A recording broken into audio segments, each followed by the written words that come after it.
So we got a new Final Destination movie out right now. Don't click off this video just yet. Hear me out. This one's actually good.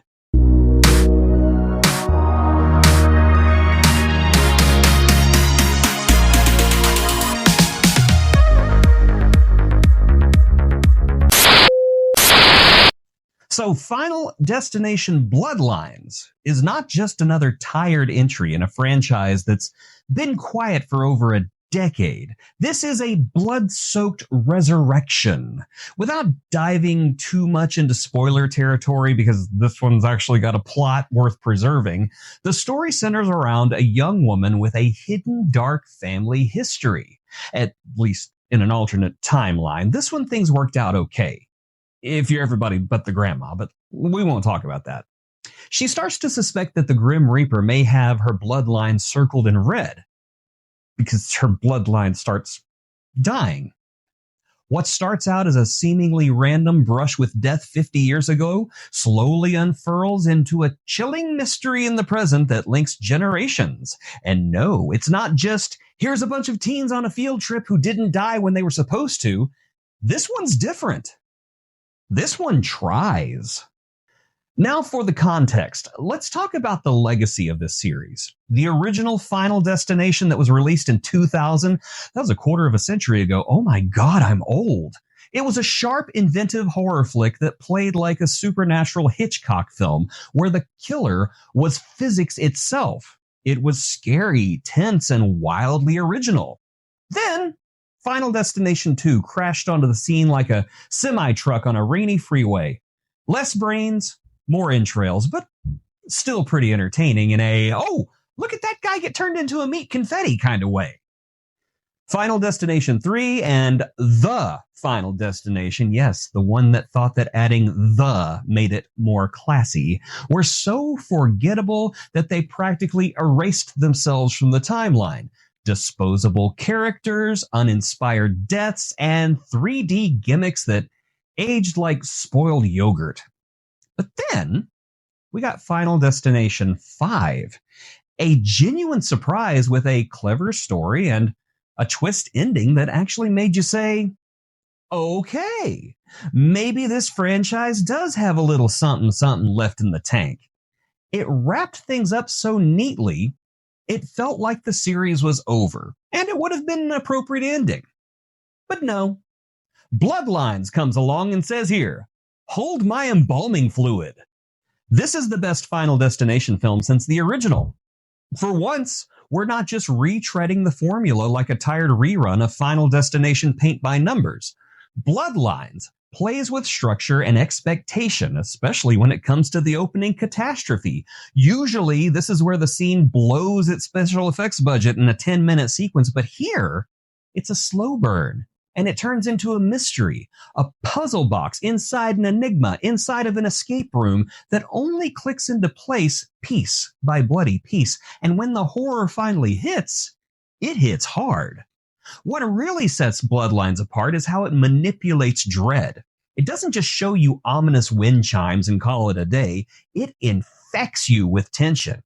You find yourself analyzing and overanalyzing every object in the entire frame like a paranoid conspiracy theorist. Is that coffee mug too close to the edge? Is that ceiling fan spinning a little too fast? You, the audience, become a doomed oracle just like the protagonist. Convinced you know death's next move, and more often than not, hilariously, tragically wrong. But sometimes you're right, but not very often. It's like R-rated Dora the Explorer. Do you see the sickle heading towards my head? Thunk! There is a level of craftsmanship in this movie we haven't seen in this franchise since it wore low-rise jeans and listened to Evanescence. Bloodlines builds suspense with sophistication. Yes, I said it. Sophistication we haven't seen since the first movie. This film, of all things, has taste. It balances quiet, creeping unease with explosive chaos. And it takes its time. It earns its scares, and for once, doesn't treat the viewer like a gore-thirsty simpleton waiting for the next kill. Although speaking of that, if you absolutely are just here for the gore, oh child, you are absolutely still invited to the barbecue.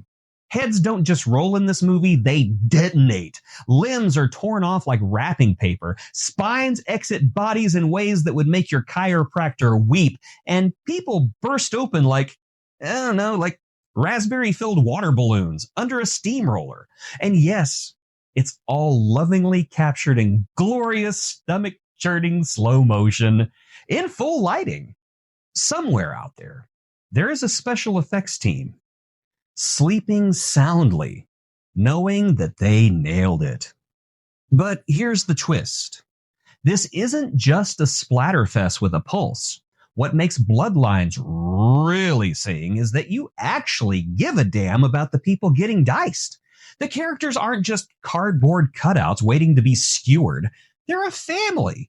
A real, messy, loving family that tries desperately to protect each other. No douchebags, no throwaway cannon fodder, just people who care, who mourn, and who fear for each other, which makes every death hit a little harder.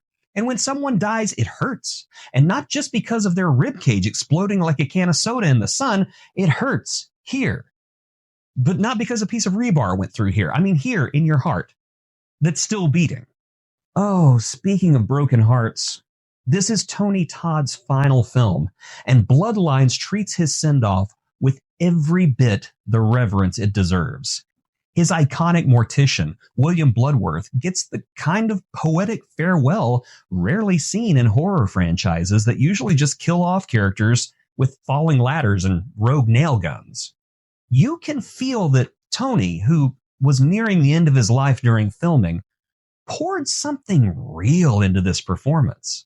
His monologue about the fragility of life feels less like exposition and more like a eulogy that he's giving himself. It is absolutely haunting. It's wise, and it's deeply human. And his presence elevates the entire film. Tony Todd wasn't just a horror icon. The man was horror. A deep voice, a darker stare, and a legacy that looms like death itself. He will be missed more than words out of this stupid mouth can ever say. So here it is. Final Destination Bloodlines is an unexpected triumph. It's sharp, suspenseful, emotionally grounded, and unflinchingly gruesome. If you're squeamish, this might not be your cup of tea, but then again, maybe it is. I don't know. I don't judge. Maybe you'll be surprised by how much this movie makes you squirm and how much it makes you feel. It shakes up a tired formula and delivers a well-earned dose of heart and closes a chapter on a genre legend with both style and soul.